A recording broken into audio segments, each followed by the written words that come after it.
You know, in today's world, where we're working from everywhere with people from all over the globe, there is one skill that truly makes or breaks your success, and that's effective communication. We're not just talking about, well, talking. We're talking about connecting, influencing, and actually getting things done. So let's dive in and build your essential communication toolkit for 2025.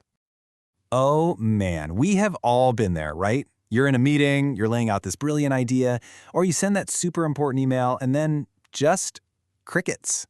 It is one of the most frustrating feelings ever, and it's a problem we're going to start solving right now. All right, so where do we even begin with a topic this big? Well, we start at the beginning.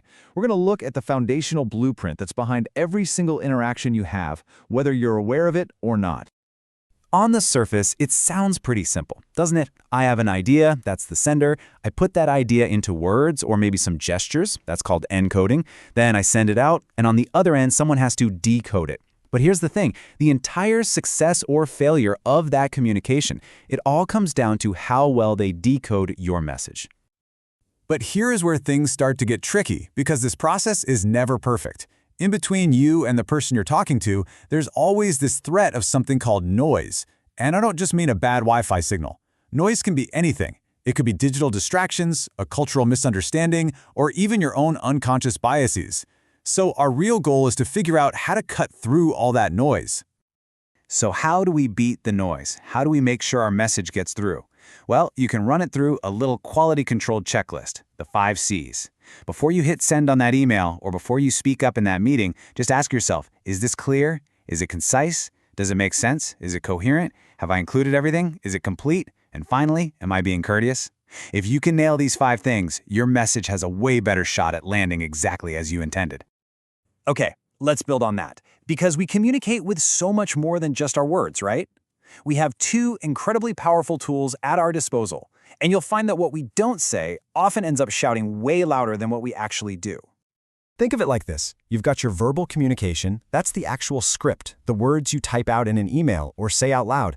But running underneath that, there is this constant parallel track of nonverbal signals. It's the subtext, you know?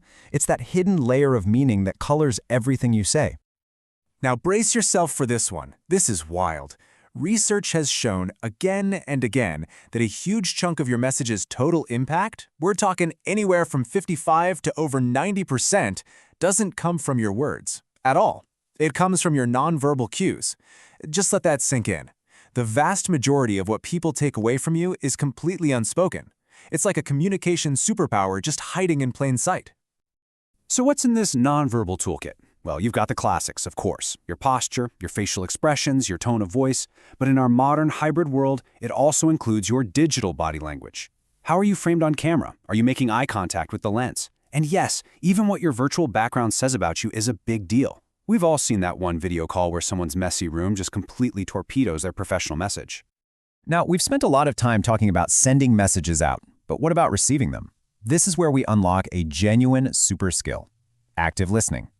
This is the one thing that can transform a one-way broadcast into a real, productive dialogue. And here's the key difference. Most of us, most of the time, don't truly listen. We just wait for our turn to talk, right? Active listening means you have to intentionally shut down that part of your brain. You stop trying to formulate your brilliant reply, and you become 100% focused on understanding what the speaker's true meaning and intent really is. And when you do this, the payoff is absolutely huge. On teams that practice active listening, misunderstandings just plummet. Errors get caught way earlier, collaboration skyrockets. In fact, studies show it can boost a team's overall productivity by as much as 25%. That's a direct bottom-line result you get just from hearing each other better. And the good news is, this is a skill you can totally level up. You start at level 1, just focused hearing, tuning out all the other distractions. Level 2 is where it gets interesting, empathetic listening.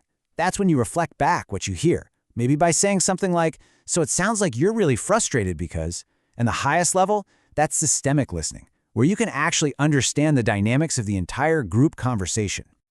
Okay, so we've got the blueprint, we've got the key skills, but what about all the roadblocks that are pretty much guaranteed to pop up? Let's take a look at what they are and then introduce the master key that unlocks all of them. So you can think of these barriers, this noise, as falling into 4 main buckets. You've got the really obvious ones, right? Physical and technological stuff, like a bad Wi-Fi signal. But honestly, the trickiest ones, the ones that are hardest to navigate, are the psychological and cultural barriers. These are our own biases, our assumptions, different social norms, all the stuff that can make a message get completely lost in translation. And this, right here, is the master key, emotional intelligence, or EI. It is your ability to read the room, even if it's a virtual room. It means being aware of your own emotions, being able to recognize them in other people, and then using all that information to guide the conversation with empathy. It is the single most powerful tool you have for getting past those tricky psychological and cultural barriers. So how do you actually use EI? Here are 3 incredibly simple but powerful techniques. First, in a tense moment, instead of just reacting, pause. Just take a beat. Second, instead of arguing about the facts, validate the other person's feeling. Say something like, "I can see why that's frustrating." And third, use I statements. So instead of saying, "You are doing this wrong," which is accusatory, try, "I feel concerned when." These tiny shifts can de-escalate a conflict almost instantly. Woo! We have covered a lot of theory. So now let's pull it all together. Let's create a simple, practical framework that you can start using the second this is over. Here it is.